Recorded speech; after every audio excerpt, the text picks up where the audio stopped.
साथ में मैंने आपको टिश्यू और टिश्यू का एक टाइप जिसका नाम मेरिस्टम था उसके बारे में कंप्लीट बताया था। आज हम मेरिस्टम के आगे की पढ़ाई करेंगे। हम जब आपको मेरिस्टम पढ़ाए थे तो बताए थे कि टिश्यू मुख्य रूप से दो भागों में बंटता है और उसके बंटने का जो आधार है वह यह है कि जो टिश्यू की कोशिकाएं हैं, ऊतक की जो कोशिकाएं हैं, उनमें विभाजन की क्षमता है या नहीं, या वो विभाजन की स्टेज में है या नहीं। जिनमें विभाजन की क्षमता होती है या जो विभाजन की स्टेज से गुजर रही होती हैं, ऐसे टिश्यू को हम लोग मेरिस्टेमेटिक टिश्यू कहते हैं। और उस मेरिस्टेमेटिक टिश्यू को हम लोग origin, plane of cell division, position और फंक्शन के आधार पर पढ़ें। मेरिस्टम का मुख्य कार्य क्या होगा? ग्रोथ कराना, क्योंकि जिस कोशिका में डिवीजन होगा वो ग्रोथ कराएगी। ग्रोथ का पहला स्टेप सेल डिवीजन होता है और सेल डिवीजन जिस ऊतक में पाया जाता है उसी का नाम मेरिस्टम है। यानी मेरिस्टम का कार्य मालूम। मेरिस्टम की जो कोशिकाएं थी उनके कुछ गुण हमने आपको सिखाए थे। उन कोशिकाओं में सेल डिवीजन की क्षमता होती है। तो सेल डिवीजन की क्षमता किन कोशिकाओं में होती है? जिनमें जान होगी, यानी जो लिविंग होगी। उनका न्यूक्लियस बड़ा ही प्रोमिनेंट होगा। चूंकि ये कोशिकाएं डिवीजन बार बार करती रहती हैं, इनमें प्रोटोप्लाज्मिक कंटेंट ज्यादा होगा और इन कोशिकाओं के बीच, इन ऊतक की कोशिकाओं के बीच इंटरसेलुलर स्पेस नहीं होगा। जो अन्य कोशिकांग होते हैं वो प्री मैच्योर होंगे। इनमें वैक्यूल्स नहीं होगा या बहुत ही स्मॉल होगा। इनमें रेट ऑफ रेस्पिरेशन ज्यादा होता है क्योंकि एनर्जी की जरूरत बहुत ज्यादा होती है डिवीजन के दौरान। ये कुछ महत्वपूर्ण गुण आपको मेरिस्टेमेटिक सेल्स के बताए गए थे। अब उसके अगेंस्ट हम ऐसे ऊतक की आज पढ़ाई करने जा रहे हैं जिनमें, जिनकी कोशिकाओं में सेल डिवीजन नहीं होता। समझ रहे हैं? जिनकी कोशिकाओं में क्या नहीं होता बेटा? सेल डिवीजन नहीं होता। अब सेल डिवीजन जब नहीं होगा तो वो लिविंग भी हो सकती हैं, डेड भी हो सकती हैं। उनकी वॉल थिन भी हो सकती है, थिक भी हो सकती है, न्यूक्लियस के साथ हो सकती हैं, विदाउट न्यूक्लियस भी हो सकती हैं। ऐसा उन्हीं कोशिकाओं के समूह को हम लोग किस नाम से पढ़ते हैं? परमानेंट टिश्यूज के नाम से पढ़ते हैं।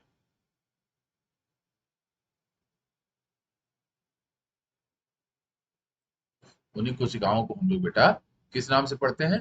परमानेंट टिश्यू के नाम से पढ़ते हैं। अब जो परमानेंट टिश्यू होते हैं, इनको हम यदि संक्षिप्त में लिखें तो आपको समझाने के लिए, तो इनके चांस है लिविंग भी हो सकता है, और जो लिविंग नहीं होगा नॉन लिविंग नहीं कहलाएगा। जीवन में जो चीज लिविंग नहीं है वो डेड है, इसको हम लोग डेड बोलते हैं। विथ न्यूक्लियस होगा या फिर विदाउट न्यूक्लियस होगा। इनमें इंटरसेलुलर स्पेस नहीं होता, मेरिस्टम में नहीं होता। इनमें नहीं भी हो सकता है और हो भी सकता है, यानी दोनों कैटेगरी होगी। इनमें सेल डिवीजन की क्षमता नहीं होती। इनका मुख्य कार्य या तो स्टोरेज होगा और नहीं तो ये शरीर को ताकत पहुंचाएगा, जिसको हम बोलेंगे स्ट्रेंथ पहुंचाएगा। ये कोशिकाएं कैरेक्टर के तौर पे परमानेंट टिश्यू की होंगी। लेकिन इनमें से जो हमने 5 गुण लिखे से एक गुण लिखना हो तो यही गुण है। परमानेंट टिश्यू का कोई भी सेल डिवीजन की क्षमता नहीं रखता। डिवीजन की क्षमता रखेगा तो उसको हम मेरिस्टम बोलेंगे। क्लियर? पढ़ते हैं, देखते हैं क्या नोट्स में आपके लिए आया हुआ है। लिखा है परमानेंट टिश्यूज और cells that have differentiated from meristem. देखिए, मेरिस्टम से ही परमानेंट टिश्यू बनेगा क्योंकि उसी में डिवीजन की क्षमता थी।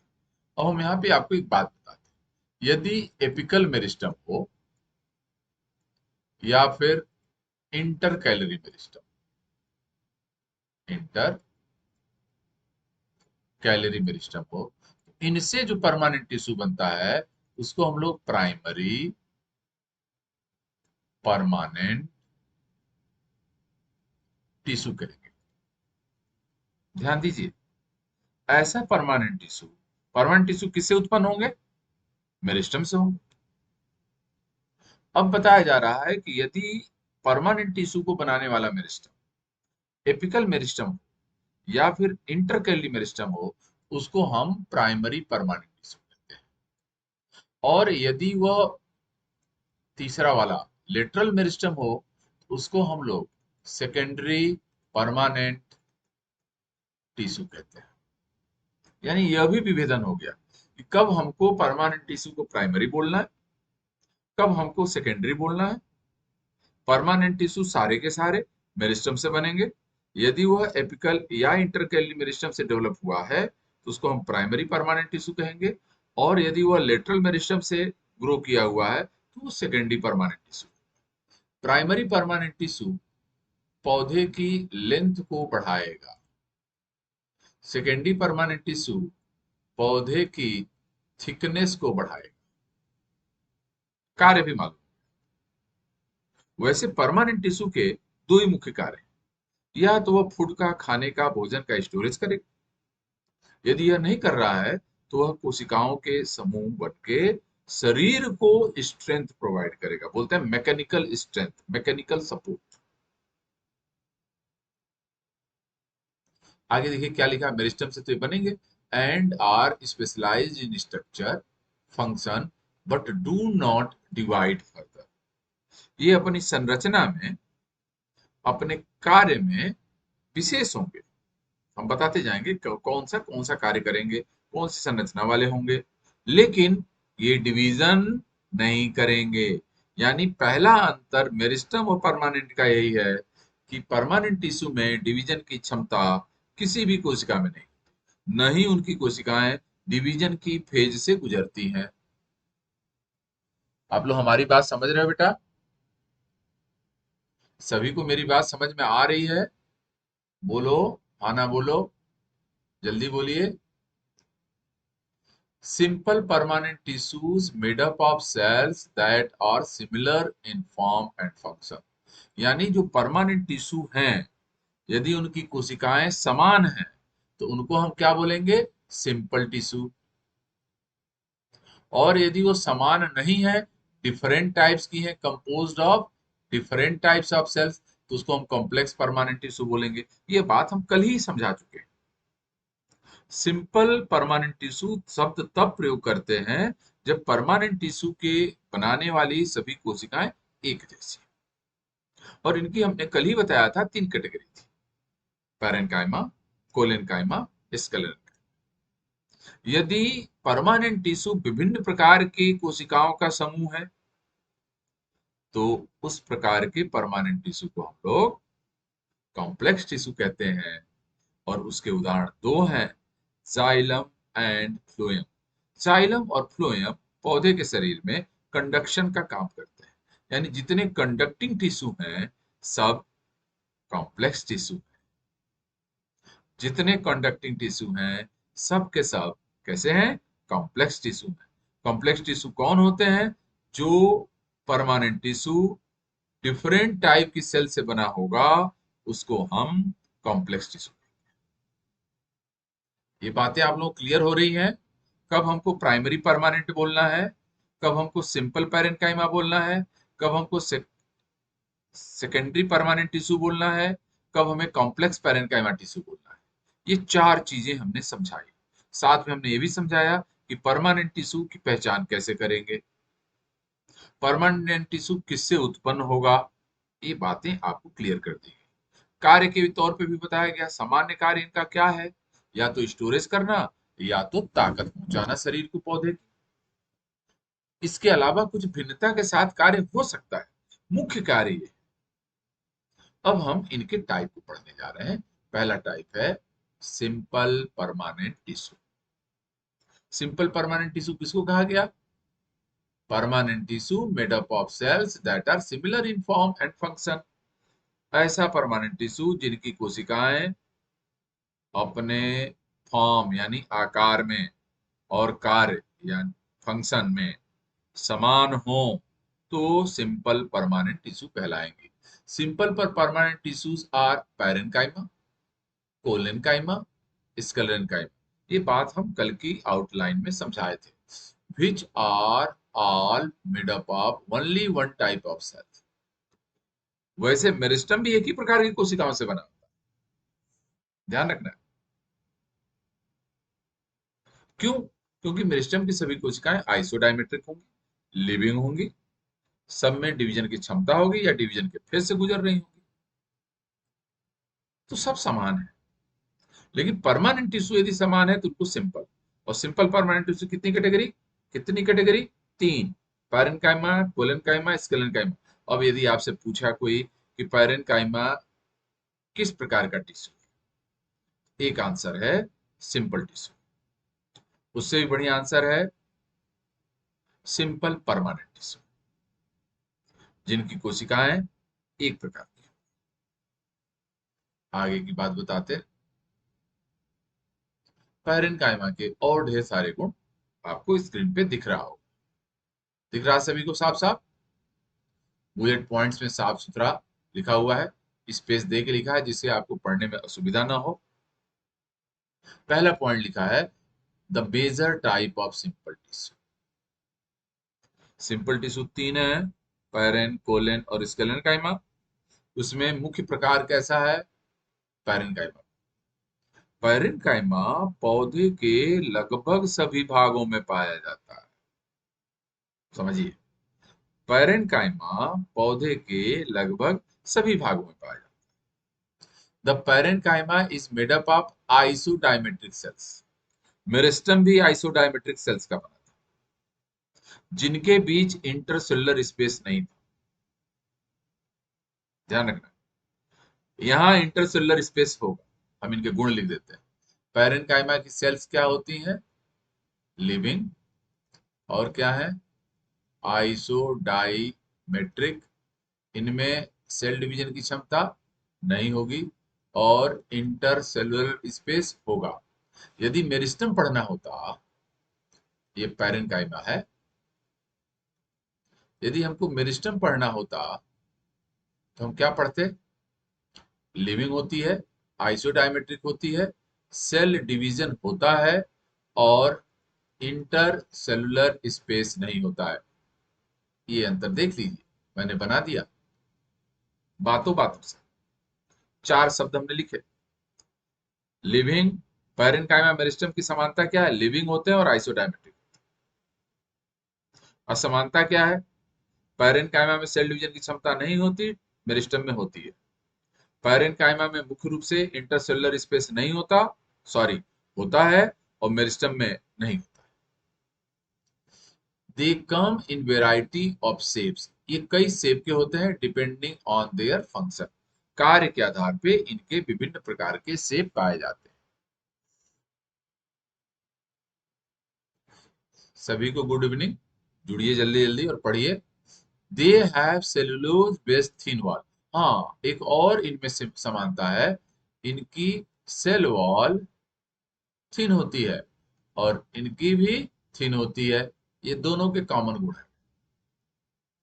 दे हैव लिमिटेड इंटरसेलुलर स्पेस, यानी इंटरसेलुलर स्पेस है, have, and are usually closely packed. Closely packed होंगे लेकिन इनके पास इंटरसेलुलर स्पेस होगा। कहाँ नहीं होगा, मेरिस्टम। यानी आपको डिफरेंस यदि समझ में आ गया तो कभी कोई चीज मिस गाइड नहीं होगी, रटना नहीं पड़ेगा। जैसे हम आपको पढ़ा रहे थे, हमारा रटा हुआ नहीं है, समझा हुआ है, और समझे होने के नाते ही हम आपको समझा भी पा रहे हैं। अगला पॉइंट क्या लिखा है, parenchyma cells are adopted to perform diverse role such as photosynthesis, storage और सिक्रीशन। यहाँ याद रखना है, स्टोरेज इनका मेन फंक्शन है। यानी चार काम लिखा हो और पूछा जाए कि पैरेन्काइमा का मुख्य कार्य कौन है, मुख्य मतलब मेन, तो आपका जवाब है स्टोरेज ऑफ फूड। वैसे यह फोटोसिंथेसिस कर सकता है। जब फोटोसिंथेसिस करता है पैरेनकाइमा, तो उसको हम लोग क्लोरेनकाइमा कहते हैं। क्लोरेनकाइमा क्या बनाती है? मीजोफिल बनाती है। और मीजोफिल किस में होता है? लीव्स में, जहां क्या चलेगी? फोटोसिंथेसिस। ध्यान दीजिए, वह पैरेनकाइमा जो फोटोसिंथेसिस करती है उसको क्लोरेनकाइमा कहते हैं। स्पेलिंग पे ध्यान दीजिएगा। एक टर्म है कोलेनकाइमा, ये देखिए ना, ये लिखा कोलेन, COLLEN। यहां हमने लिखा है क्लोरेन, CHLOREN।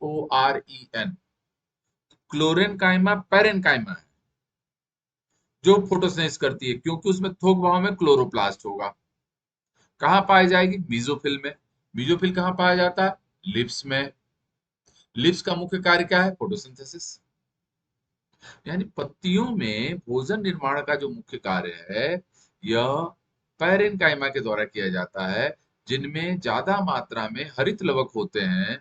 और इस ऐसा पैरेनकाइमा जिसमें ज्यादा मात्रा में क्लोरोप्लास्ट हो, उसी को हम क्लोरेनकाइमा कहते हैं। क्लियर हो गए?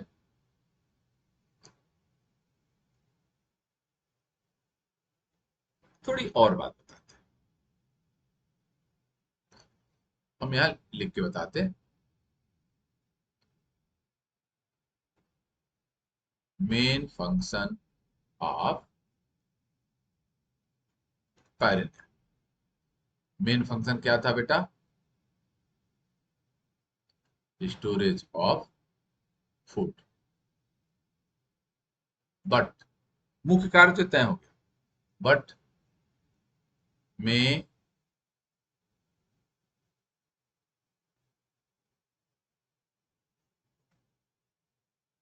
हेल्प इन किसमें?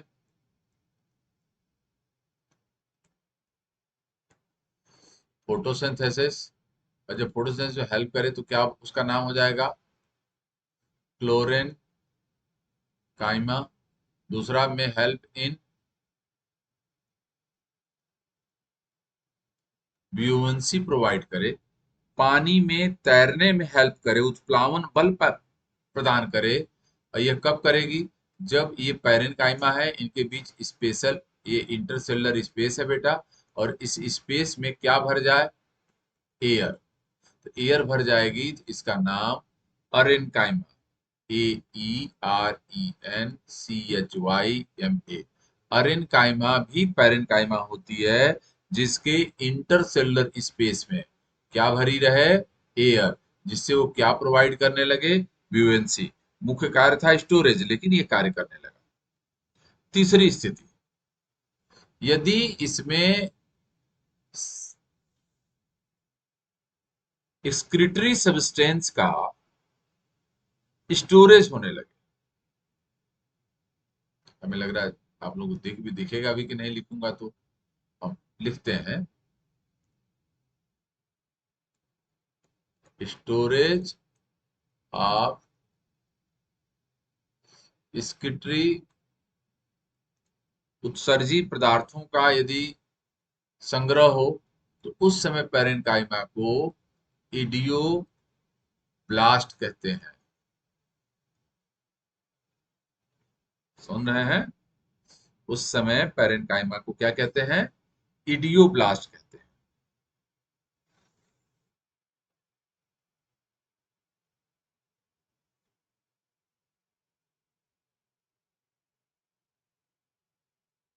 आप लोगों को समझ में आ रहा है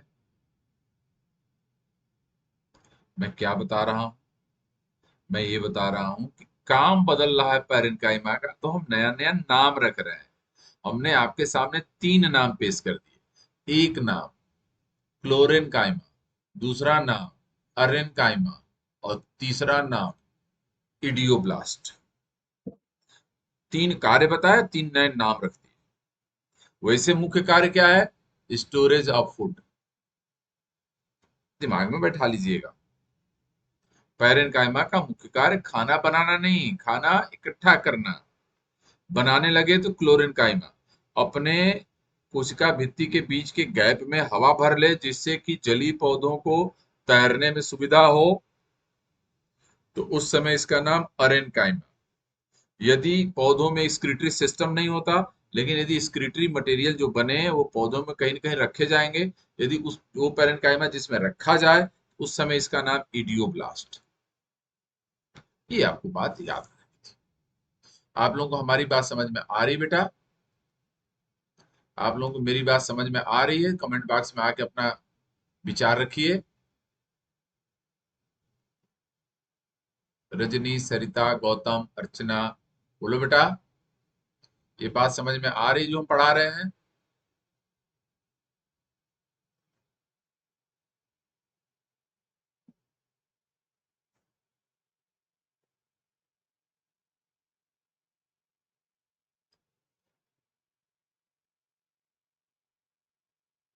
बोलिए।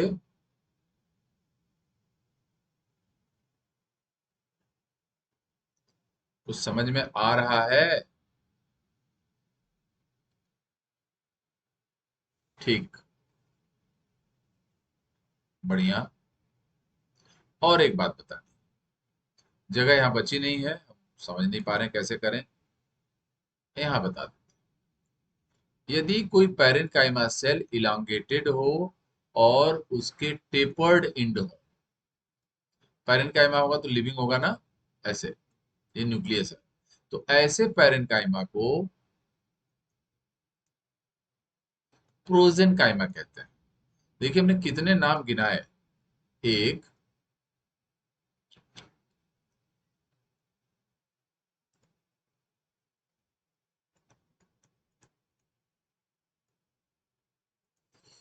फ्लोरेनकाइमा,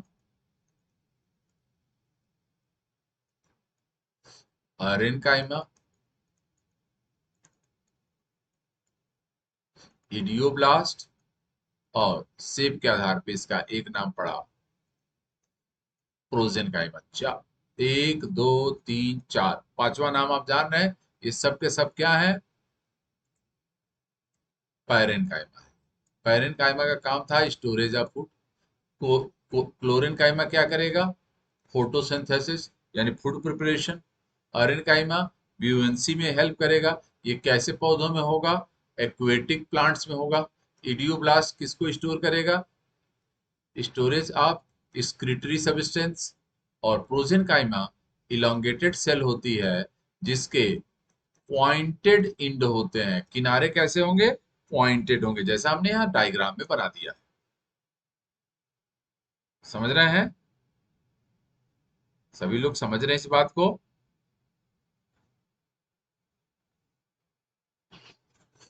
बहुत खूबसूरती से समझ आ रहा है।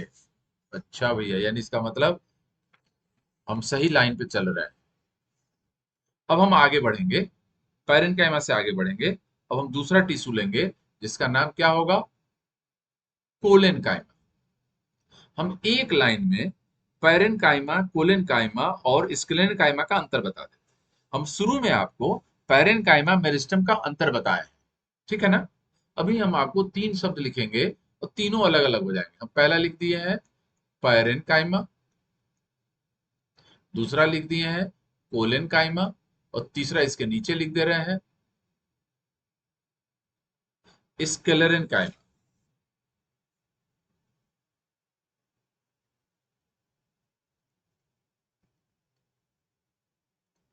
पैरेन्काइमा क्या होगी बेटा? कैसी सेल होगी? लिविंग। कोलेनकाइमा कैसी होती है? ये भी लिविंग होती है। स्क्लेरेनकाइमा कैसी होती है? डेड होती है। एक शब्द में दो समान हो गए, एक अलग। अगला शब्द, जो पैरेन्काइमा है इसकी सेल वॉल थीन होती है। जो कोलेनकाइमा है इसकी सेल वॉल थिक होती है। यानी दो शब्द में तीनों अंतर हो गए। और इनकी सेल वॉल, स्क्लेरेनकाइमा की सेल वॉल भी थिक होती है। एकदम बिल्कुल मैथ की तरह हम पढ़ा रहे हैं। अब इससे आसान बायोलॉजी नहीं होती, क्योंकि हम निचोड़ दे रहे हैं, शब्दों को निकाल के दे रहे हैं, सेंटेंस भी नहीं दे रहे हैं। पढ़ाई में आपको एक सेंटेंस पढ़ना होता है, हम तो सेंटेंस में जितने वर्ड होंगे उतने में ही पूरा समझा देंगे, क्योंकि हम पूरा समझ चुके हैं, फिल्टर कर चुके हैं। तीसरा अंतर बताते हैं, इनका काम है स्टोरेज ऑफ फूड। इनका काम है मैकेनिकल स्ट्रेंथ। भाई जो मोटा होगा वो ताकत देगा, जो दुबला होगा वो खाना खोजेगा। बहुत आसान बात। दुबर आदमी को आदमी सब क्या कहते हैं, अरे क्या खियाओ पियाओ भाई, बहुत दुबरा जात पा। अब पैरेंट का दुबर सेल है, उसकी वाल थीन है कि खाना है के दे दे रखे। लेकिन जब पहले ही से मोट बा, थिक वाल्ड है, वो क्या करेगा, ताकत दिखाएगा। इसी तरह से स्केलेटन काइमा में थिक वाल्ड है, तो ये भी क्या प्रोवाइड करेगी, मैकेनिकल स्ट्रेंथ। बात समझ रहे हैं? इन तीनों को हमने तीन शब्द से, दूध का दूध पानी का पानी जिसको कहा जाए, अलग कर दिया है। बिल्कुल कंफ्यूज जीवन में ना होइएगा, अब इससे बेहतर नहीं हो सकता कुछ। तीन प्रकार के सिंपल परमानेंट टिश्यू थे। ये समानता थी कि तीनों सिंपल है, तीनों की कोशिकाएं शेप और फंक्शन में समान होंगी, लेकिन हमने तीन शब्द से इन तीनों को अलग कर दिया। फिर से दूर आते रहे। पैरेन्काइमा की कोशिकाएं लिविंग होती हैं, इनकी सेल वॉल थिन होती है, मुख्य कार्य स्टोरेज ऑफ फूड है। इस मुख्य कार्य के अलावा और भी चार पांच कार्य हमने सिखाए हैं, ये सामने लिखा हुआ है, और इनके नाम बदलते चले गए। ऐसे ही हम कोलेन कायमा के भी बारे में बताएंगे, स्केलेन कायमा के भी बारे में बताएंगे। लेकिन अभी जो मुख्य हेडिंग थी उसमें तो खोपड़े में अंतर चला जाए। जो कोलेन कायमा है वो लिविंग तो होगा वैसे ही जैसे पेरेंट कायमा, लेकिन इसकी वॉल थिक होगी, और थिक होगी तो यह स्ट्रेंथ प्रोवाइड करेगा। स्केलेन कायमा लिविंग ही नहीं होगा, डेड होगा, लेकिन इसकी वॉल थिक होगी, यह भी स्ट्रेंथ प्रोवाइड करेगा। अब एक सवाल कि इसकी थिकनेस का कारण क्या है। इसकी थिकनेस का कारण है पेक्टिन का डिपोजिशन। ये बेटा हमें लग रहा है कि आपको दिखाई नहीं दे रहा होगा, लेकिन हम देखने का जुगाड़ बना देते। अब दिखाई देगा। पेक्टिन का डिपोजिशन होता है किसके केस में, सेल वॉल को थिक करने के लिए कोलेन कायमा। लेकिन स्केलेटन कायमा की सेल वॉल को थिक करने के लिए जिसका डिपोजिशन होता है उसका नाम लिग्निन, यानी लिग्निन का पाया जाना स्केलेटन कायमा की पहचान। जब हम सेल वॉल पढ़ा रहे थे तो वहां बताए थे कि लिग्निन सेकेंडरी सेल वॉल का मटेरियल है। प्राइमरी वॉल के ऊपर जो ही सेकेंडरी बनेगी बेटा तो सेल वॉल तो मोटी हो जाएगी ना। आसान हो गया समझना। यानी इन चार शब्दों से आप बिल्कुल सारे सिंपल टिश्यू का आइडिया ले लिए, किसी डायग्राम के बगैर। हमने सेंटेंस भी नहीं पढ़ाया, चार शब्द बोले हैं बस। आप लोगों की बातें समझ में आ रही हैं? समझ में आ रही बेटा? इन तीनों का डिफरेंस समझ में आ रहा है? पहलवान लोग बोलो, मेरी मेहनत का कुछ फायदा मिल रहा है?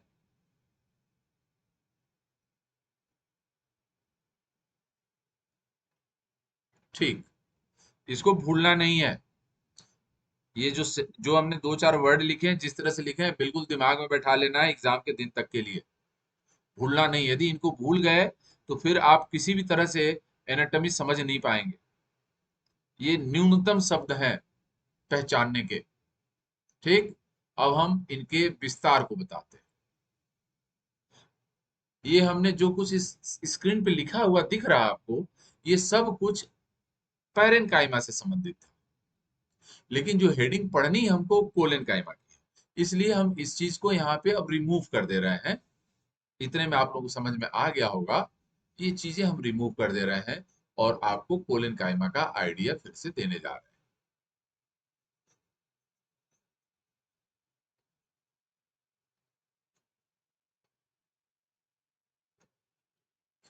कोलेनकाइमा टर्म बेटा जिस साइंटिस्ट ने दिया है उसका नाम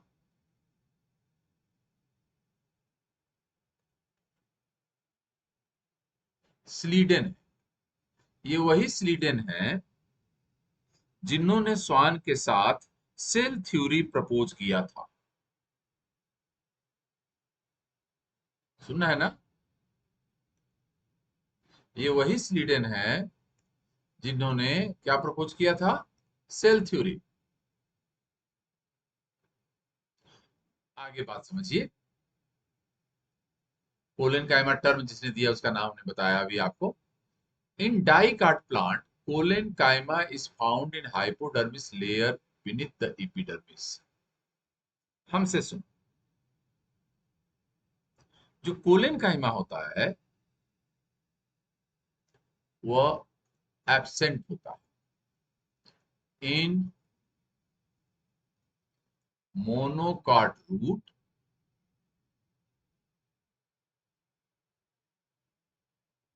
सुन रहे हैं ना, मोनोकॉट के रूट में नहीं होता है, ये याद रखना। बल्कि यूं बोले, इसको और अच्छा हम कर दे रहे हैं आपको समझाने के लिए, ये मोनोकॉट में नहीं होता। एंड और किस में नहीं होता? रूट में नहीं होता। तो होता कहां भैया? Dicot stem. मोनोकाट में नहीं होगा तो डाइकाट में होगा, रूट में नहीं होगा तो स्टेम में होगा। यानी इसी में प्रेजेंट है ये, और रूट में एब्सेंट है, मोनोकाट में एब्सेंट है। अब ऐसा क्यों है ये भी हम समझा सकते हैं। लिखा हो या ना लिखा हो, मुझसे सुन लो, समझ लो।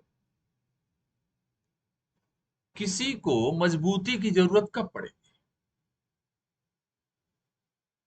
सोचिए, जब जीवन लंबा हो।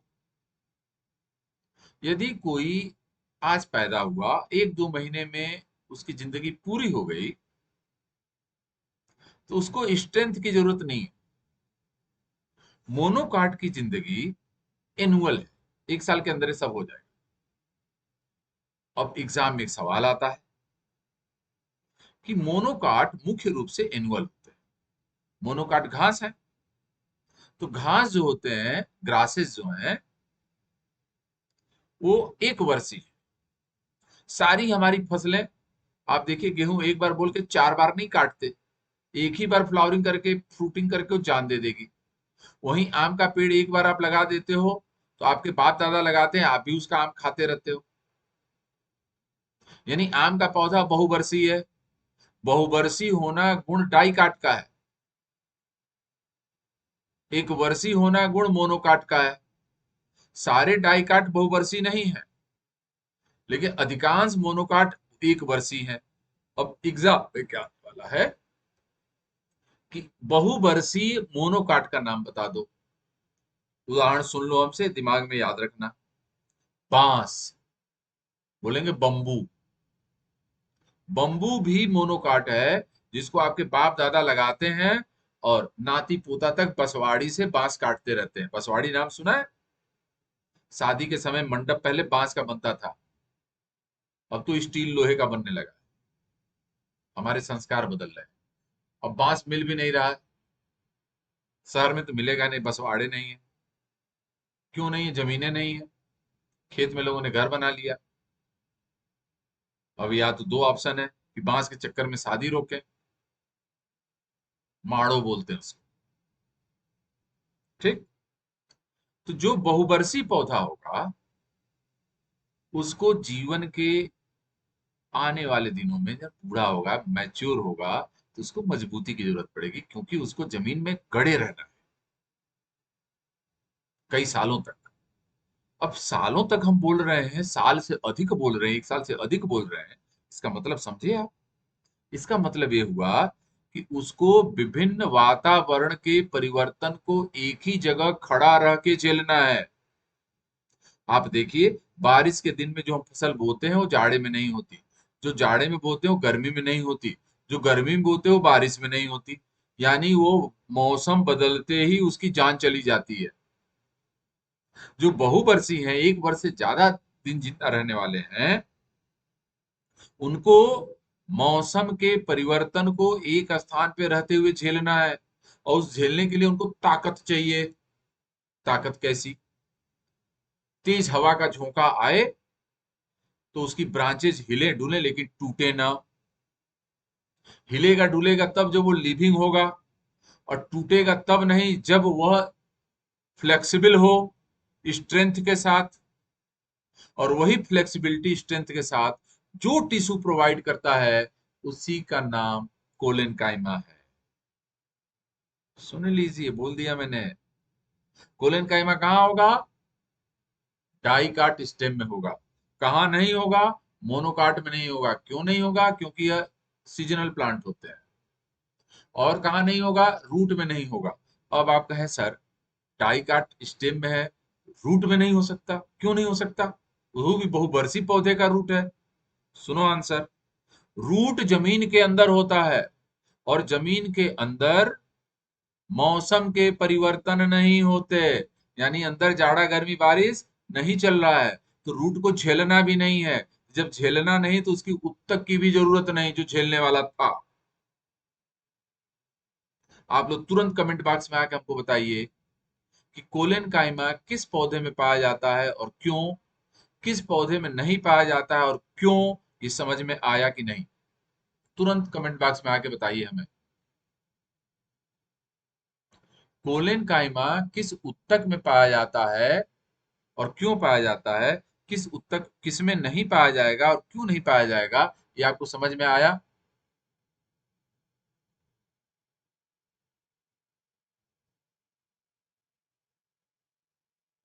बोलिए। ये जानना बहुत जरूरी है, क्योंकि ये नहीं जानेंगे तो 75 बार डायग्राम भी खोजेंगे तो भी कुछ समझ में आने वाला नहीं है। किताब में लिखा नहीं है जो हम बता रहे हैं, उस किताब में नहीं लिखा है जो आप पढ़ पाओगे।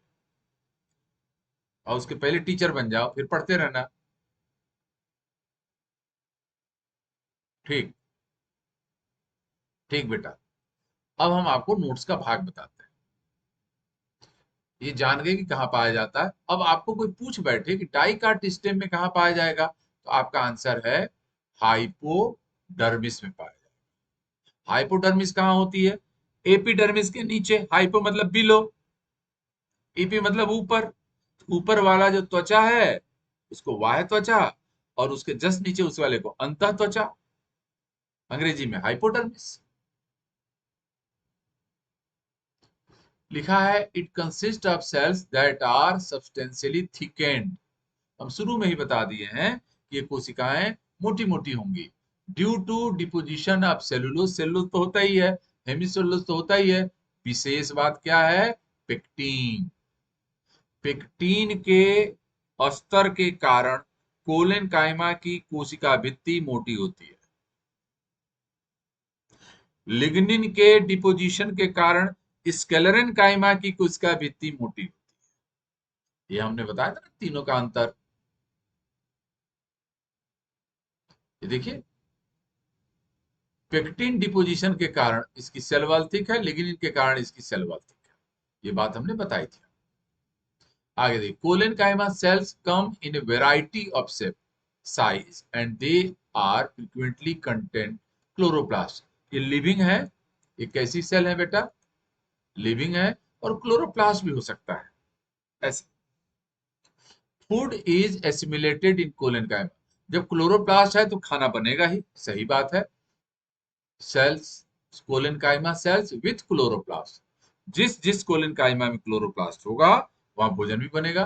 There is no intercellular gap. जब भैया ये कोशिकाएं मोटी रहेंगी तो फैलेंगी फैलेंगी तो गैप वहां भर जाएगा ना। जब फैलेंगी इनके बीच में, कोशिकाओं के बीच में जो गैप है वो भर जाएगा, तो क्या लिखेंगे? No intercellular space. Parenchyma में स्पेस था, लिविंग थी। ये लिविंग है लेकिन स्पेस नहीं है, मोटी हो गई। दे प्रोवाइड, क्या प्रोवाइड करेंगे? मोटा आदमी क्या प्रोवाइड करेगा? सपोर्ट, यांत्रिक support for the plant growing portion. एक कहानी बता। सावन का महीना चल रहा है, बारिश हो रही है। गांव में जाएंगे तो इसी समय लोग अपने पेड़ों पे झूले डालते हैं। झूले डाल के वो झूला जब झूलते हैं तो पेंग मारते, सुना होगा ना? तो पेंग मारते समय जो डाल होती है वो झुक जाती है लेकिन टूटती नहीं। इसका मतलब क्या है? उसमें ताकत है। लोच के साथ, लोच के साथ जहां ताकत की जरूरत पड़ेगी वहां उत्तक का नाम कोलेन काइमा। यानी यदि नेचर में, प्रकृति में कोलेन काइमा नहीं होता तो हम लोग सावन का झूला नहीं झूल पाते, पेंग नहीं मार पाते। आप देखते हो गांव में एक बच्चों का खेल होता है सावन के महीने में, इसको बोलते हैं कबड्डी। और एक पेड़ पे चढ़ के होता है, उसको बोलते हैं ओला पाती। वो पेड़ पे झूलते हैं, ऐसे ऐसे चढ़ते हैं। पेड़ टूट जाए तो नहीं चढ़ेंगे, कोलेन कायमा की वजह से वो टूटता नहीं है, उसमें शक्ति रहती है और झुक भी जाता है। ये ध्यान रखिएगा। आप देखेंगे कि आम के पौधे हैं, ढेर सारा आम का फल फड़ा है, आम की ब्रांच झुक तो गई है, टूटी नहीं। लीची का पौधा देखा होगा, बिल्कुल जमीन पे झुक जाती है, उसको लोग डंडा नीचे से लगा लगा के सपोर्ट देते हैं, टूटती नहीं। कारण उसके स्टेम के हाइपोडर्मिस में कोलेन।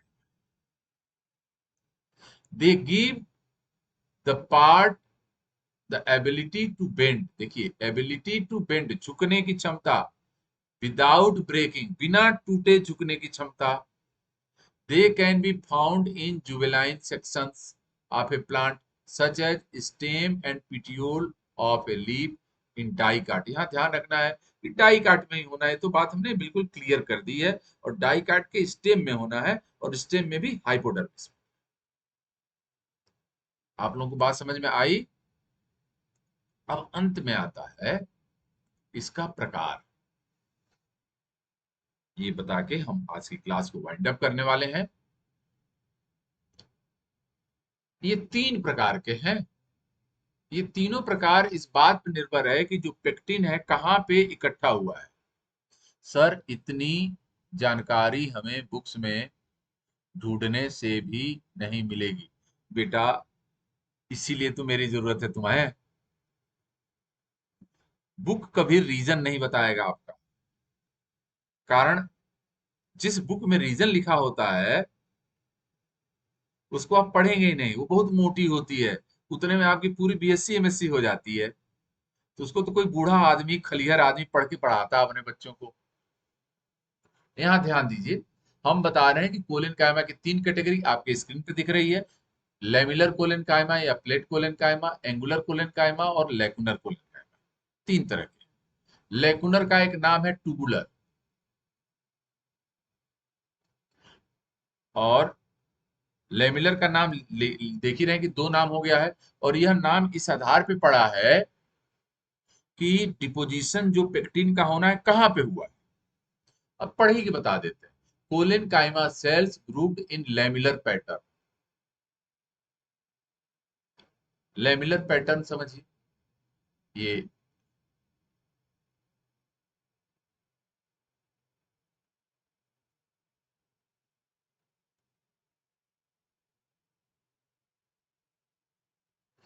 ये बेटा जहां पे ट्रांसवर्स वॉल है, जो इनकी पार्टीशन वॉल है, जो भी इसी पे पेक्टिन का डिपोजिशन हो जाए, जो हम डायग्राम में आपको दिखा रहे हैं।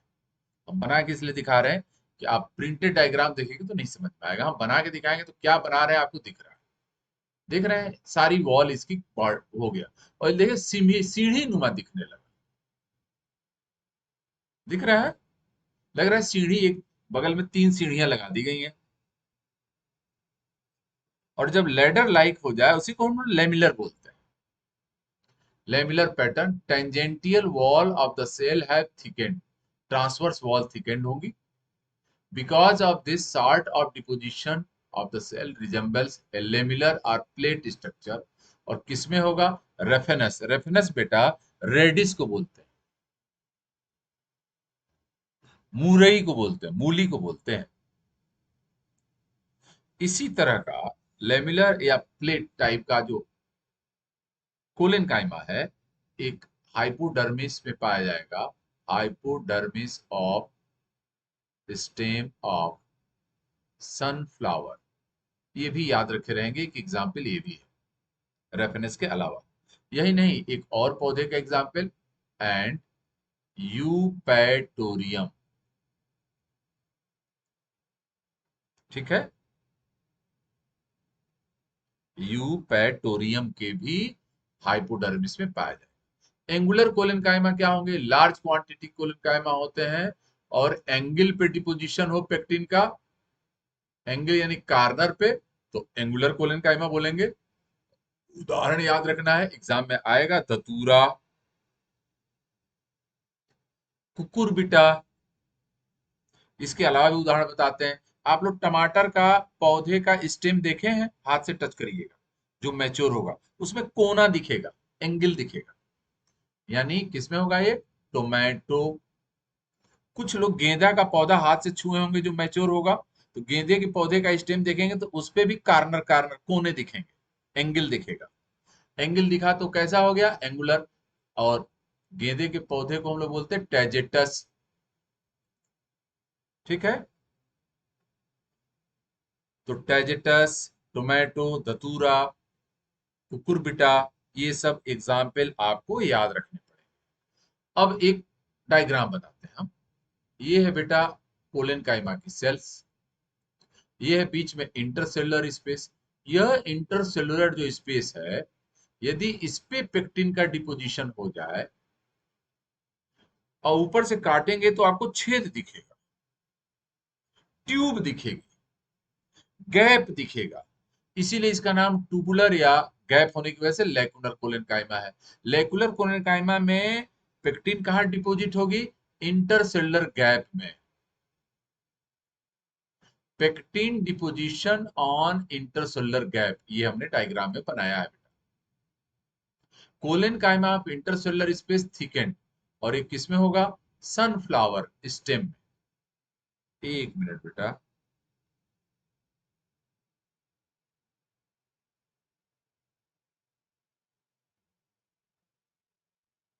ये सनफ्लावर स्टेम इसके में नहीं आएगा। इसके एग्जाम्पल हम आपको बता देते हैं।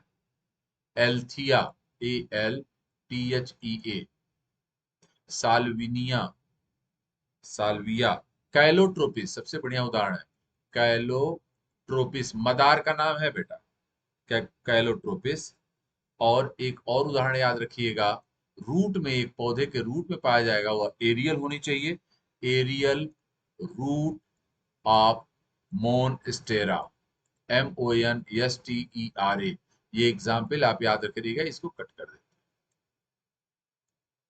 तो ये तो रहा आज की डेट का हमारी क्लास, जिसमें हमने आपको पूर्ण रूप से पैरेनकाइमा के बारे में, उनके प्रकार के बारे में, कोलेनकाइमा के बारे में और उनके प्रकार के बारे में विस्तृत रूप से बता दिया गया। सारे सवाल इसमें से मिल जाएंगे।